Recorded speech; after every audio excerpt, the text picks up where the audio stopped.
Hi ಎಲ್ಲರಿಗೂ ನಮಸ್ಕಾರ. Welcome back to our YouTube channel. TET syllabus ಅಲ್ಲಿ ಸೋಂಕುಗಳು ಮತ್ತು ರೋಗಗಳು. ಓಕೆ, ಇದ್ರ ಬಗ್ಗೆ ಒಂದು ಟಾಪಿಕ್ ಅಂದ್ರೆ ಅದ್ರ ಬಗ್ಗೆ ಒಂದು ಚಾಪ್ಟರ್ ಇದೆ. ಸೊ ಅದ್ರ ರಿಲೇಟೆಡ್ ಆಗಿ ಈಗ ಕ್ವೆಶನ್ಸ್ ಅನ್ನ ನೋಡ್ತಾ ಹೋಗೋಣ. ದೇಹದಲ್ಲಿ ರೋಗಾಣುಗಳ ಪ್ರವೇಶಕ್ಕೆ ಕಾರಣವಾಗುವಂತ ಪ್ರಕ್ರಿಯೆಗೆ ಏನಂತ ಕರೀತಾರೆ? ನೋಡಿ, ರೋಗಾಣುಗಳು ಪ್ರವೇಶ ಆಗುವಂತ ಅಂದ್ರೆ ರೋಗಾಣುಗಳ ಪ್ರವೇಶಕ್ಕೆ ಕಾರಣ ಆಗುವಂತ ಪ್ರಕ್ರಿಯೆಯನ್ನ ಸೋಂಕು ಅಂತ ಹೇಳಿ ಕರೀತಾರೆ.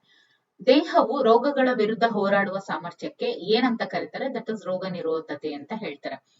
ರೋಗ ನಿರೋಧಕ ಶಕ್ತಿಯನ್ನ ಹೆಚ್ಚಿಸೋದಕ್ಕೆ ಯಾವ ಸೂಕ್ಷ್ಮ ಜೀವಿಯನ್ನ ಬಳಸಲಾಗುತ್ತೆ ಅಂದ್ರೆ ಅದು ಸತ್ತ ಅಥವಾ ದುರ್ಬಲಗೊಂಡ ವೈರಸ್ ಮತ್ತೆ ಬಲವಾದ ವೈರಸ್ ಮತ್ತೆ ಸತ್ತ ಬ್ಯಾಕ್ಟೀರಿಯಾ ಅಂತ ಇದೆ. ಸರಿಯಾದಂತ ಉತ್ತರ ಏನು? ಸತ್ತ ಅಥವಾ ದುರ್ಬಲಗೊಂಡ ವೈರಸ್, ಆಮೇಲೆ ಸತ್ತ ಬ್ಯಾಕ್ಟೀರಿಯಾ. ಏನು? ರೋಗ ನಿರೋಧಕ ಶಕ್ತಿಯನ್ನ ಹೆಚ್ಚಿಸೋದಕ್ಕೆ ಯಾವ ಸೂಕ್ಷ್ಮ ಜೀವಿಯನ್ನ ಬಳಸಲಾಗುತ್ತೆ ಅಂತ ಇದೆಯಲ್ಲ. ಸೊ ಯಾವ ಸೂಕ್ಷ್ಮ ಜೀವಿಯನ್ನ ಬಳಸ್ತಾರೆ ಅಂದ್ರೆ ಒಂದು ದುರ್ಬಲ ಅಥವಾ ಸತ್ತಿರುವಂತ ಒಂದು ಬ್ಯಾಕ್ಟೀರಿಯಾ ಅಥವಾ ವೈರಸ್.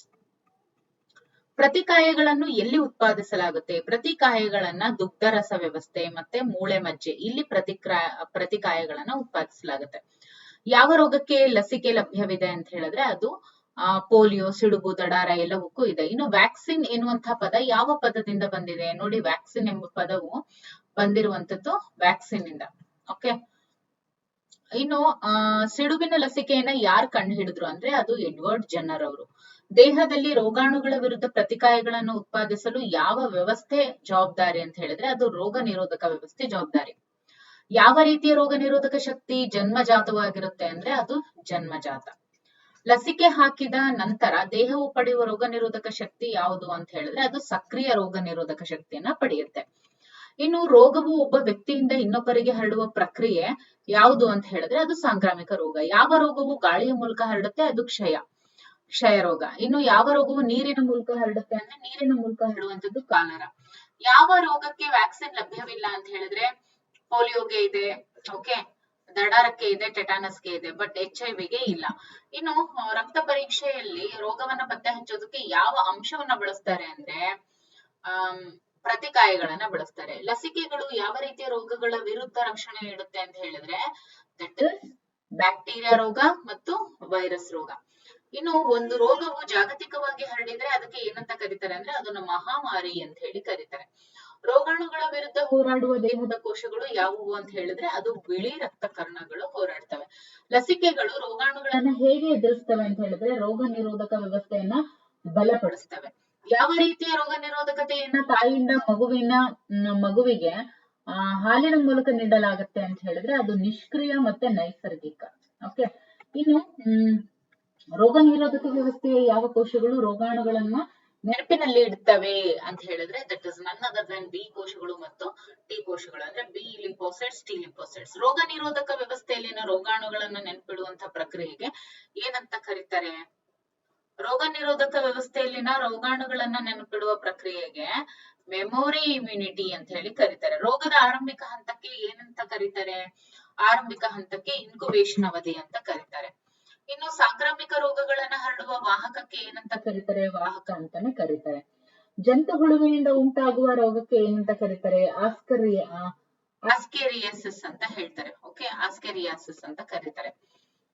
ಇನ್ನು ಯಾವ ರೋಗವು ವೈರಸ್ ನಿಂದ ಹರಡೋದಿಲ್ಲ ಅಂತ ಹೇಳಿದ್ರೆ ವೈರಸ್ ನಿಂದ ಹರಡದೆ ಇರುವಂತದ್ದು ಕಾಲರಾ. ಯಾಕಂದ್ರೆ ಕಾಲರಾ ಕಾಸ್ಡ್ ಬೈ ಬ್ಯಾಕ್ಟೀರಿಯಾ. ಇನ್ನು ಪ್ರತಿಜೀವಕಗಳು ಯಾವ ಜೀವಿಗಳ ವಿರುದ್ಧ ಹೆಚ್ಚು ಪರಿಣಾಮಕಾರಿ? That is by bacteria. Okay, antibiotic ಯಾವಾಗ್ಲೂ ಯೂಸ್ ಮಾಡೋದು ಬ್ಯಾಕ್ಟೀರಿಯಾ ವಿರುದ್ಧವಾಗಿ. ಓಕೆ, ಏನಾದ್ರೂ ಬ್ಯಾಕ್ಟೀರಿಯಲ್ ಇನ್ಫೆಕ್ಷನ್ಸ್ ಈ ರೀತಿ ಆಗಿದ್ರೆ ಮಾತ್ರ ಡಾಕ್ಟರ್ ಮಕ್ಕಳಿಗೆ ಆಂಟಿಬಯೋಟಿಕ್ಸ್ ಕೊಡ್ತಾರಲ್ವಾ. ಸೊ ನೋಡಿ, ಏನಾದ್ರೂ infections that actually related to bacterial infections ಏನಾದ್ರೂ ಆಗಿದ್ರೆ. ಯಾವ ರೋಗವು ಸಾಂಕ್ರಾಮಿಕ ರೋಗ ಅಲ್ಲ? ಕ್ಯಾನ್ಸರ್. ಒಬ್ಬ ವ್ಯಕ್ತಿಯ ದೇಹವು ರೋಗವನ್ನ ಪ್ರತಿರೋಧಿಸುವ ಶಕ್ತಿಯನ್ನ ಹೊಂದಿದ್ರೆ ಆ ಸ್ಥಿತಿಗೆ ಏನಂತ ಕರೀತಾರೆ? ರೋಗ ನಿರೋಧಕತೆ. ರೋಗ ನಿರೋಧಕತೆಯನ್ನ ಕೃತಕವಾಗಿ ಹೆಚ್ಚಿಸುವಂತಹ ವಿಧಾನ ಯಾವುದು ಅಂತ ಹೇಳಿದ್ರೆ ಲಸಿಕೆ ಹಾಕೋದು, ಆಮೇಲೆ ಪ್ರತಿಕಾಯಗಳನ್ನ ಪಡೆಯೋದು. ಯಾವ ಪ್ರಾಣಿಯು ರೋಗಗಳನ್ನ ಮನುಷ್ಯರಿಗೆ ಹರಡುತ್ತೆ ಅಂದ್ರೆ ಸೊಳ್ಳೆ ಹರಡುತ್ತೆ, ನೊಣ ಹರಡುತ್ತೆ, ಇಲಿಯಿಂದನೂ ಕೂಡ ಬರುತ್ತೆ. ಲಸಿಕೆಗಳು ಯಾವ ರೀತಿಯ ರೋಗಗಳ ವಿರುದ್ಧ ರಕ್ಷಣೆ ನೀಡ್ತವೆ ಅಂತ ಹೇಳಿದ್ರೆ ದಟ್ ಈಸ್ ವೈರಸ್ ಗಳ ವಿರುದ್ಧ, ಜೊತೆಗೆ ಬ್ಯಾಕ್ಟೀರಿಯಾಗಳ ವಿರುದ್ಧ. ಯಾವ ರೀತಿಯ ರೋಗ ನಿರೋಧಕತೆಯನ್ನ ರಕ್ತ ವರ್ಗಾವಣೆಯಿಂದ ಪಡಿಬಹುದು ಅಂತ ಹೇಳಿದ್ರೆ ಅದು ಇವಾಗ ನೋಡಿ, ರಕ್ತ ವರ್ಗಾವಣೆಯಿಂದ ಪಡೆಯಬಹುದಾದದ್ದು ದಟ್ ಇಸ್ ಇನ್ಆಕ್ಟಿವ್ ಇಮ್ಯುನಿಟಿ, ನಿಷ್ಕ್ರಿಯ ರೋಗ ನಿರೋಧಕತೆ. ಯಾವ ರೋಗವು ನೀರು ಮತ್ತು ಆಹಾರದಿಂದ ಹರಡುತ್ತೆ? That is cholera. ಯಾವ ರೋಗಕ್ಕೆ ವ್ಯಾಕ್ಸಿನ್ ಲಭ್ಯವಿದೆ? ಅಮಂಗ್ ದ ಫಾಲೋಯಿಂಗ್ ಹೆಪಟೈಟಿಸ್ಗೆ ಇದೆ. ರೋಗ ನಿರೋಧಕ ವ್ಯವಸ್ಥೆಯ ಯಾವ ಕೋಶಗಳು ಪ್ರತಿಕಾಯಗಳನ್ನು ಉತ್ಪಾದಿಸ್ತವೆ ಅಂದ್ರೆ ಅದು ಬಿ ಲಿಂಫೋಸೈಟ್ಸ್, ಅಂದ್ರೆ ಬಿ ಕೋಶಗಳು. ಮಾನವ ದೇಹದಲ್ಲಿ ರೋಗ ನಿರೋಧಕ ವ್ಯವಸ್ಥೆಯ ಯಾವ ಭಾಗವು ರೋಗಾಣುಗಳನ್ನ ಗುರುತಿಸುತ್ತೆ ಅಂತ ಇದೆ? ದಟ್ ಇಸ್ ದುಗ್ಧರಸದ ಗ್ರಂಥಿಗಳು. ಇನ್ನು ಲಸಿಕೆಗಳು ದೇಹದ ರೋಗ ನಿರೋಧಕ ವ್ಯವಸ್ಥೆಗೆ ಏನನ್ನ ಕಲಿಸ್ತವೆ? ಅವು ರೋಗಾಣುಗಳನ್ನ ಗುರುತಿಸೋದು, ರೋಗಾಣುಗಳನ್ನು ನಾಶಪಡಿಸೋದು, ಮತ್ತೆ ಪ್ರತಿಕಾಯಗಳನ್ನು ಉತ್ಪಾದಿಸಲು ಇವೆಲ್ಲವನ್ನು ಮಾಡುತ್ತೆ. ಇನ್ನು ಯಾವ ರೋಗವು ಬ್ಯಾಕ್ಟೀರಿಯಾದಿಂದ ಹರಡುತ್ತೆ ಅಂದ್ರೆ ಅದು ಕ್ಷಯ. ಯಾವ ರೋಗಕ್ಕೆ ವ್ಯಾಕ್ಸಿನ್ ಲಭ್ಯ ಇಲ್ಲ? ನೆಗಡಿಗೆ ಯಾವುದೇ ಒಂದು ವ್ಯಾಕ್ಸಿನ್ ಲಭ್ಯ ಇಲ್ಲ. ಯಾವ ರೋಗವು ಲಸಿಕೆ ಹಾಕಿದ ನಂತರನೂ ಬರಬಹುದು? ಪೋಲಿಯೋ, ಸಿಡುಬು, ಕ್ಷಯ. ಮೇಲಿನ ಯಾವ ಕೂಡ ಲಸಿಕೆ ಹಾಕಿದ ಮೇಲೆ ಬರಬಹುದು ಅಂತಿದೆ, ಯಾವ ಬರೋದಿಲ್ಲ. ಒಂದು ರೋಗವು ಒಂದು ದೇಶದಲ್ಲಿ ಮಾತ್ರ ಕಂಡು ಬಂದ್ರೆ ಅದಕ್ಕೆ ಏನಂತ ಕರೀತಾರೆ? ಸ್ಥಳೀಯ ರೋಗ ಅಂತ ಹೇಳಿ ಕರೀತಾರೆ. ಯಾವ ರೀತಿಯ ರೋಗ ನಿರೋಧಕತೆಯನ್ನ ಲಸಿಕೆ ಹಾಕಿದ ನಂತರ ಪಡೆಯಲಾಗುತ್ತೆ? ಇವಾಗ ಲಸಿಕೆ ಹಾಕಿದ ನಂತರ ಯಾವ ನಿರೋಧಕತೆ ಬರುತ್ತೆ ಅಂದ್ರೆ ಅದು ಕೃತಕ ಸಕ್ರಿಯ ರೋಗ ನಿರೋಧಕತೆ ಅಂತ ಹೇಳ್ತೀವಿ. ಇನ್ನು ಯಾವ ರೋಗವು ರೋಗಾಣುಗಳಿಂದ ಹರಡೋದಿಲ್ಲ? ಮಧುಮೇಹ ಏನಿದೆಯಲ್ಲ, ಇದು ರೋಗಾಣುಗಳಿಂದ ಹರಡೋದಿಲ್ಲ. ಯಾವ ರೀತಿಯ ಪ್ರತಿರಕ್ಷಣಾ ವ್ಯವಸ್ಥೆಯು ರೋಗಾಣುಗಳ ವಿರುದ್ಧ ಸಕ್ರಿಯವಾಗಿ ಹೋರಾಡುತ್ತೆ ಅಂದ್ರೆ ಅದು ಅರ್ಜಿತ ಪ್ರತಿರಕ್ಷಣಾ ವ್ಯವಸ್ಥೆ. ರೋಗ ನಿರೋಧಕ ವ್ಯವಸ್ಥೆಯಲ್ಲಿನ ಯಾವ ಕೋಶಗಳು ಬ್ಯಾಕ್ಟೀರಿಯಾಗಳನ್ನು ತಿಂತವೆ ಅಂತ ಹೇಳಿದ್ರೆ ದಟ್ ಇಸ್ ಮೈಕ್ರೋಫೇಜ್ಗಳು.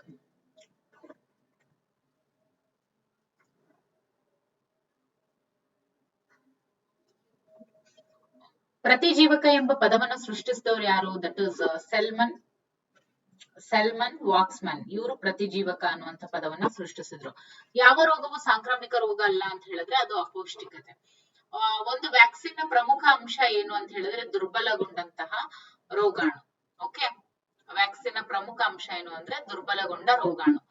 ಯಾವ ರೋಗವು ಸೊಳ್ಳೆಯಿಂದ ಹರಡುತ್ತೆ? ಮಲೇರಿಯಾ. ಯಾವ ರೋಗವು ರಕ್ತದ ಮೂಲಕ ಹರಡುತ್ತೆ? That is hepatitis. ಯಾವ ಜೀವಕೋಶಗಳು ರೋಗ ನಿರೋಧಕ ವ್ಯವಸ್ಥೆಯನ್ನ ನೆನಪಿನಲ್ಲಿ ಇಡುತ್ತೆ? ದಟ್ ಇಸ್ ಬಿ ಮತ್ತೆ ಟಿ ಕೋಶಗಳು. ಇನ್ನು ಲಸಿಕೆ ಹಾಕಿದ ನಂತರ ದೇಹವು ಪಡೆಯುವ ರೋಗ ನಿರೋಧಕ ಶಕ್ತಿಗೆ ಏನಂತ ಕರೀತಾರೆ? ದಟ್ ಈಸ್ ಏನಂತ ಕರೀತಾರೆ? ಕೃತಕ ರೋಗ ನಿರೋಧಕತೆ ಮತ್ತೆ ಸಕ್ರಿಯ ರೋಗ ನಿರೋಧಕತೆ ಅಂತ ಕರೀತಾರೆ. ರೋಗ ನಿರೋಧಕ ವ್ಯವಸ್ಥೆಯನ್ನ ಬಲಪಡಿಸುವಂತಹ ಅಂಶ ಒಂದು ಲಸಿಕೆ. ಯಾವ ರೋಗವನ್ನ ಲಸಿಕೆಗಳ ಮೂಲಕ ನಿಗ್ರಹಿಸಲಾಯಿತು ಅಂತ ಹೇಳಿದ್ರೆ ಯಾವ ರೋಗವನ್ನು ಲಸಿಕೆಗಳ ಮೂಲಕ ನಿಗ್ರಹಿಸಲಾಗಿದೆ ಅಂದ್ರೆ ಅದು ಪೋಲಿಯೋ. ರೋಗಾಣುಗಳ ವಿರುದ್ಧ ಪ್ರತಿರಕ್ಷಾ ಪ್ರತಿಕ್ರಿಯೆಯನ್ನ ಪ್ರಾರಂಭಿಸೋದಕ್ಕೆ ಯಾವ ಪದವನ್ನು ಬಳಸಲಾಗುತ್ತೆ? That is ಪ್ರತಿಜನಕ.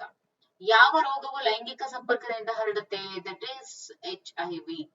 ದೇಹದಲ್ಲಿನ ರೋಗ ನಿರೋಧಕ ವ್ಯವಸ್ಥೆಯಲ್ಲಿ ಪ್ರಮುಖ ಪಾತ್ರ ವಹಿಸುವಂತಹ ಜೀವಕೋಶಗಳು ಯಾವುವು? ಲಿಂಫೋಸೈಟ್ಸ್. ಇನ್ನು ಲಸಿಕೆಗಳ ಮೂಲಕ ರೋಗ ನಿರೋಧಕತೆಯನ್ನು ಪಡೆಯೋದಕ್ಕೆ ಯಾವ ವಿಧಾನವನ್ನ ಬಳಸಲಾಗುತ್ತೆ ಅಂತ ಹೇಳಿದ್ರೆ ದೇಹಕ್ಕೆ ದುರ್ಬಲಗೊಂಡಂತಹ ರೋಗಾಣುಗಳನ್ನ ಸೇರಿಸೋದ್ರ ಮೂಲಕ. ಯಾವ ರೀತಿಯ ರೋಗ ನಿರೋಧಕತೆಯನ್ನ ನೈಸರ್ಗಿಕವಾಗಿ ಪಡೆಯಲಾಗುತ್ತೆ? ದಟ್ ಈಸ್ ಜ್ವರದಿಂದ ಚೇತರಿಸಿಕೊಂಡ ನಂತರ. ಓಕೆ, ಇನ್ನು ಯಾವ ರೋಗವು ವೈರಸ್ ನಿಂದ ಹರಡುತ್ತೆ? That is Ebola. ಲಸಿಕೆಗಳು ಯಾವ ರೀತಿಯ ರೋಗಗಳ ವಿರುದ್ಧ ರಕ್ಷಣೆ ನೀಡುತ್ತವೆ?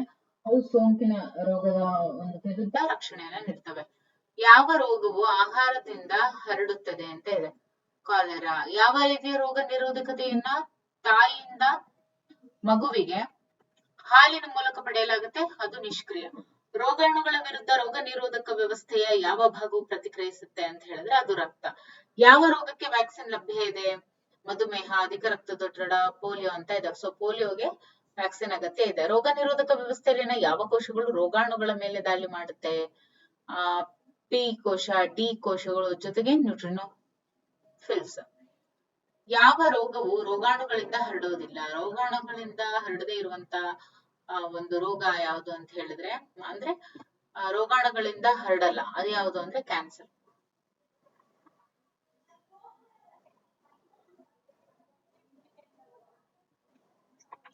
ಯಾವ ರೀತಿಯ ರೋಗ ನಿರೋಧಕತೆಯನ್ನ ಹರ್ಡ್ ಇಮ್ಯುನಿಟಿ ಅಂತ ಹೇಳಿ ಕರೀತಾರೆ? ಸಾಮೂಹಿಕ ರೋಗ ನಿರೋಧಕತೆಯನ್ನ ಹರ್ಡ್ ಇಮ್ಯುನಿಟಿ ಅಂತ ಕರೀತಾರೆ. ಒಂದು ರೋಗವು ಒಂದು ನಿರ್ದಿಷ್ಟ ಪ್ರದೇಶಕ್ಕೆ ಸೀಮಿತವಾಗಿದ್ರೆ ಅದನ್ನ ಏನಂತ ಕರೀತಾರೆ? ಸ್ಥಳೀಯ ರೋಗ ಅಂತ ಹೇಳಿ ಕರೀತಾರೆ. ಓಕೆ.